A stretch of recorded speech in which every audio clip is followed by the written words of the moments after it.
Hey everybody, this is Anti-Hero with Player One Gaming, and I just finished Phantom Liberty, Cyberpunk's new expansion, and I had to get right on here and share my thoughts because man, it was quite the ride, I will tell you that.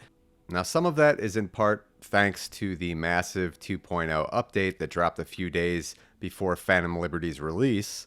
I just did a larger review of that update, and that's really where I went into a lot of detail about all the changes that were made to the game as a whole. But today's going to be a little bit shorter of a review. I'm going to be looking at the Phantom Liberty expansion specifically, not the new 2.0 game mechanics that were introduced. If you are interested in that, you can check out the link at the top of the screen or at the end of the video. Also, this will be a spoiler-free review. I'm going to be doing my best to not discuss anything story-related, though that said, I will be showing in-game footage while I'm talking. Nothing that will include any major spoilers, but if you don't want to see that, I suggest you just listen to the audio. Now, let's get to it. Phantom Liberty. Well, it was good, guys. Really good. Dare I say great. Honestly, it was everything I wish the base game was upon release. This expansion was the result of CDPR being determined to realize what they always wanted to with this game.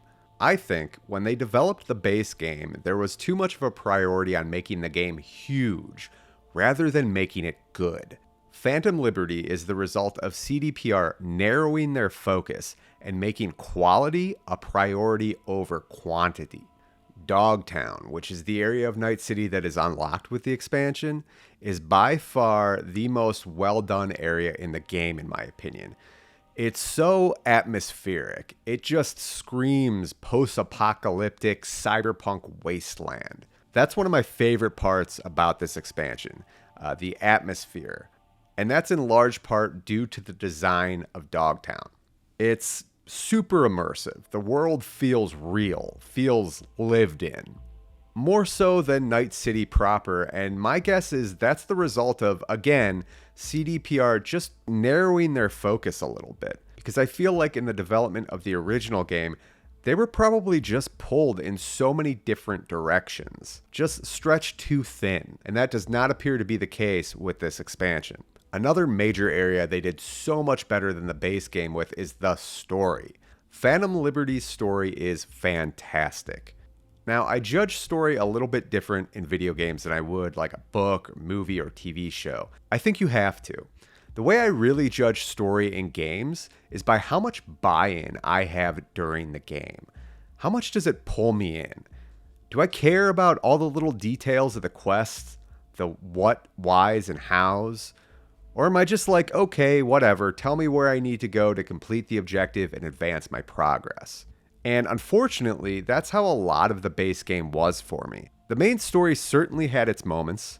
I remember when I first played it at launch, the Konpeki Plaza mission had me fully invested and I was loving it.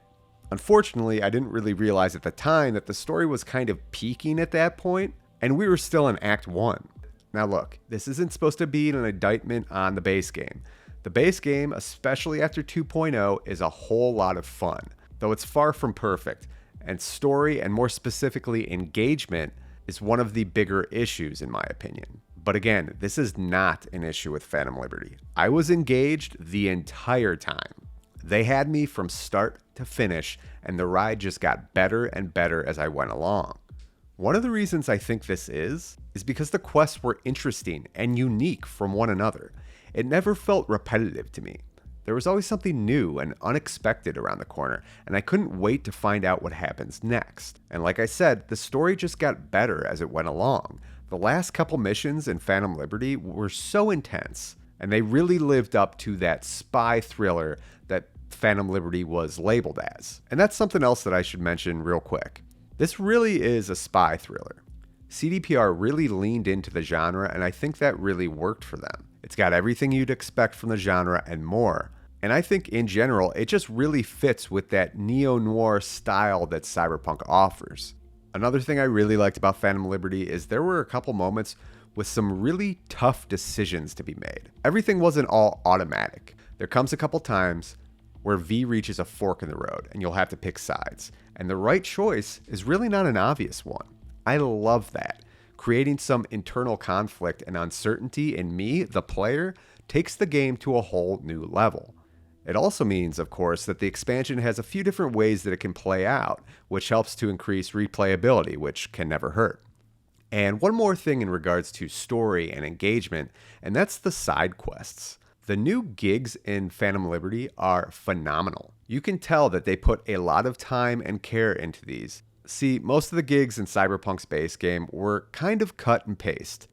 Just little side quests to help you level up and fill the gaps. They were fun and they did their job, but oftentimes they felt a little repetitive, and sometimes I wouldn't even be paying attention to the narrative behind them at all. This was not so with Phantom Liberty. I found myself actually paying attention to some of the stories behind these side quests, and once again, my engagement with them was way up in comparison to the base game. And I think this is another example of CDPR narrowing their focus and it really working out well for them. In this case, it's with the fixers. In Phantom Liberty, we really have one primary fixer that we're dealing with, as opposed to having a ton of them calling us all the time. Technically, V is dealing with, I think, maybe two fixers, but one of them is just providing GTA-style missions where you have to go and steal a car and bring it to them, which is actually super fun. I'm glad that they added that. But the real primary side gigs in the game deals with one fixer, and this allows us to have a more intimate relationship with them, get to know them a little bit better, and really help to create that buy-in that I mentioned. There were actually some gigs where I took some extra care in ensuring that I did the job right because I didn't want to let my fixer down. Now that's buy-in, that's engagement.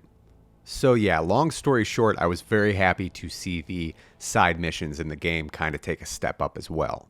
Another thing I think they did right story-wise was the villain, as in there actually was one. Perhaps one of the things that was lacking in the base game that caused a lack of engagement was that there was no real clear villain throughout the campaign. Sure, there was bad guys, but the primary antagonist was actually a chip inside of our character's brain, which no doubt makes for an interesting premise, but perhaps it wasn't tangible enough to carry the weight of an entire campaign. Phantom Liberty has a clear antagonist from the start, and I think it helps. Now, he's not physically present much of the time and doesn't even really play a huge role, but I don't think he has to. He's there, an ever-looming presence, and it's that presence that helps anchor the story a little bit, and I think aids in creating that buy-in that I talked about earlier. So the couple other things that I liked about Phantom Liberty that's not story-related, one of them is that I think they made really good use of the tech that is available to us in this world, tying in all the cyberware, even introducing some new chrome to the game, and using it as integral parts of the mission. They really make it feel cyberpunk and made use of the full potential that this awesome genre has to offer. Now, in terms of gameplay mechanics, most of that was addressed in my 2.0 review, but there is one major thing that was introduced with Phantom Liberty, and that is relic points. These are points that you can collect throughout Phantom Liberty that allow you to add very powerful abilities to your character beyond the perks that are offered in the base game. Furthermore, with the addition of Phantom Liberty, your character's max level is taken from 50 to 60. So between the relic points and the 10 additional levels, your character's power is stepped up significantly here. This is a really welcomed addition because the new 2.0 perk setup is one of the best things about the reboot, and this allows you to dive even deeper into that and really make your character truly an unstoppable badass that's not to be trifled with. Now, as far as criticisms go, I don't have many. Any that I would share with you would be nitpicking, and honestly, are more criticisms for the game as a whole, not the Phantom Liberty expansion. If I had to give any criticisms, I suppose I would have liked a little bit more thrills in the earlier missions. As I mentioned, the game's final two missions were intense. And if I was being a perfectionist, I would have liked a little bit more of that intensity and higher stakes towards the beginning as well. But again, this is me nitpicking here. Overall, the main story for the entire Phantom Liberty expansion was really great from start to finish. The only other very small criticism I have, and it is very small, but I do feel like this is a review, and if I have anything that bumped me, I should mention it. So, There is a moment between the penultimate mission and the final mission where I had to wait around for what I would consider to be an unreasonable amount of time before the final mission prompt kicked in. This was somewhat annoying and anticlimactic. I was so invested with the main story at that point, I had no interest in doing any side gigs, and I just wanted to finish to see how it all played out. Honestly, that's probably my only big complaint. And the remedy was pretty simple, just by skipping game time over and over again until I was able to start the final quest. So yeah, that said, if that's the biggest problem, I'd say we're in pretty good shape. So, by now you know it's good, but the question still remains, is Phantom Liberty worth $30? It's a fair question because that is half of the retail cost of the base game for a whole lot less content. But I think you have to consider it like this. Purchasing this expansion is kind of like backing up your original investment from the base game. Something I haven't mentioned yet, but I probably should because it's another thing that I absolutely loved about Phantom Liberty is the fact that it's integrated perfectly into the base game. It doesn't feel like an afterthought at all. They tie it into the main quest so well, it just feels very organic, like it was there from the very start. And with the addition of Phantom Liberty, players also get a new potential ending to the game as well. That's how tied in this DLC is.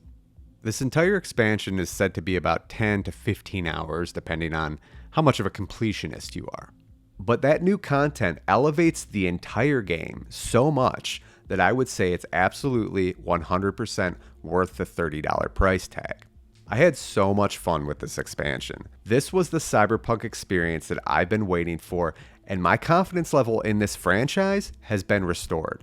And with CDPR announcing that they will be starting development on a Cyberpunk sequel in the near future, I'm really happy that it has been. Phantom Liberty and the 2.0 update tells me that CD Projekt Red has learned a lot from their mistakes, and they've shown us just how awesome a Cyberpunk game can be. Now, can they replicate that for an entirely new game? Well, hopefully we don't have to wait 6 or 7 years to find out, but if that is the case, at least now we can have some level of confidence that maybe the wait will be worth it this time around. So that's it, everyone. My review of Cyberpunk 2077 Phantom Liberty. I hope you enjoyed it. If so, please hit that like button and subscribe for more gaming content. I'm going to be doing some more Cyberpunk build guides in the near future, so stay tuned for that. Thank you so much, everyone. Take care and have a good one.